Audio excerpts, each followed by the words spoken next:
Okay, so I'm going to do the routine for you that I was going to do on the Howard Stern show today that I couldn't do because the whole way the bit was configured, I couldn't do the whole thing. It was like pieces of it. And once I had to slice it into pieces, it just threw me off. Here's what I was going to do.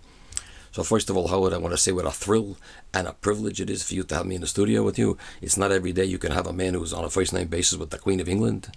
And of course, for me, it's a thrill and a privilege to be in the studio with you, a man who makes a living by passing gas on the radio.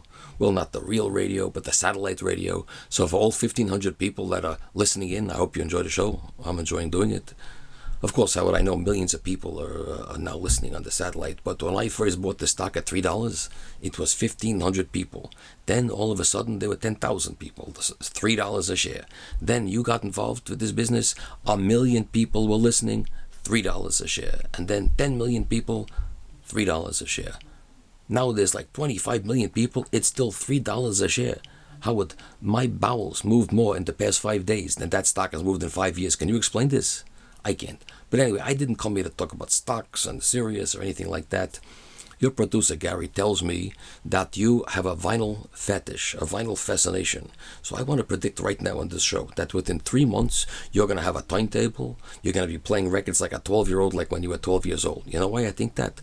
Because about 5 years ago, I tuned in your show, and what did I hear? I heard you say, I would never own an Apple computer. I don't want anything to do with an Apple computer. It's a toy. It's for kids. It's for playing games. Steve Jobs is a song and dance man. I'm a serious person. I have a business to run. I use an IBM computer. I will always have an IBM computer. Besides, I like the name IBM. It's a duty joke, okay?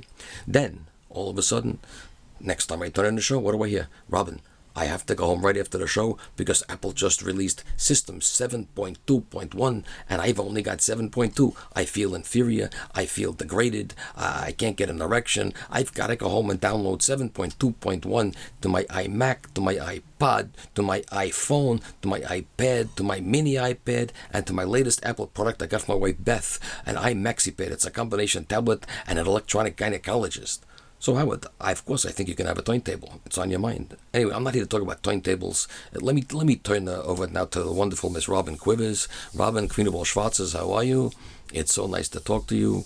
I'm so happy you are back to health. Now that you figured out that coffee belongs in your mouth, not squirted up your tuchus. I don't know what you were thinking of there. If you were a gay Juan Valdez, I could understand it. But for a person like you, it doesn't make any sense.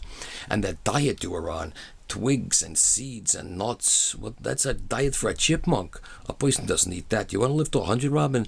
Eat a corned beef sandwich every day. A corned beef sandwich. Okay, it gets boring after a while. You can switch to pastrami. But the fact of the matter is, if you eat that, you live to be 100. You know how I know that? Go to Miami Beach. You'll see all the Alta Cockatoos. They're fat. They're overweight. They're 100 years old.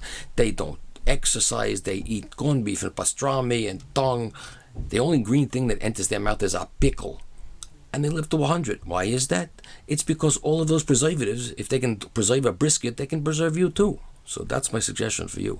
Now, let me turn my attention to Zach Braff, Benjamin Button over there. How are you? This is a person I've watched, I've heard on the radio for years and years. I say, what does this person do on this show? I have no idea. But now finally, I get a chance to sit down and look and see what this person does. And I can say, I still have no idea what this person does. You know what amazes me, Howard? You have 3 Jews in this station that work for you with single-syllable names. What are the odds? I mean, a Jewish name is Goldberger, Abramowitz, Feigenbaum. That's a Jewish name, not Steinbronk Mond. This sounds like 3 characters from Middle Earth, not the Jews.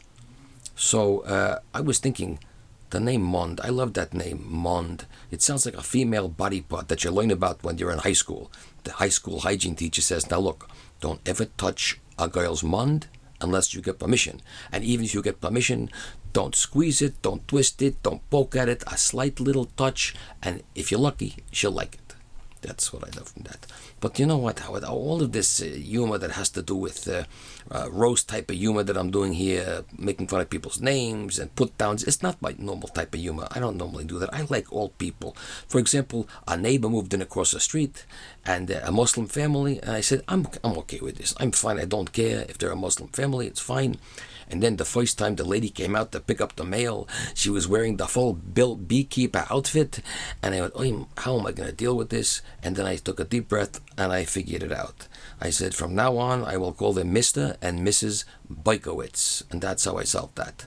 But in all honesty, Howard, I don't like doing all this humor with the roast humor and putting people down. You know why? It's too Jewish. It's very Jewy. I don't do Jewish humor. That's better off being done by people like Sarah Silverman and Jeffrey Ross and Gilbert Gottfried over here. That's a much better thing. They should be doing that thing, not me. In any case, Howard, it was really a pleasure to be here and talk to you. I want to plug what I have upcoming. I'll be at Catch a Jewish Neurotic tomorrow afternoon at 3 o'clock. That's when I do my shows now, because most of my audience is in bed by 6. In any case, it was a pleasure to talk to you, and sei gesund.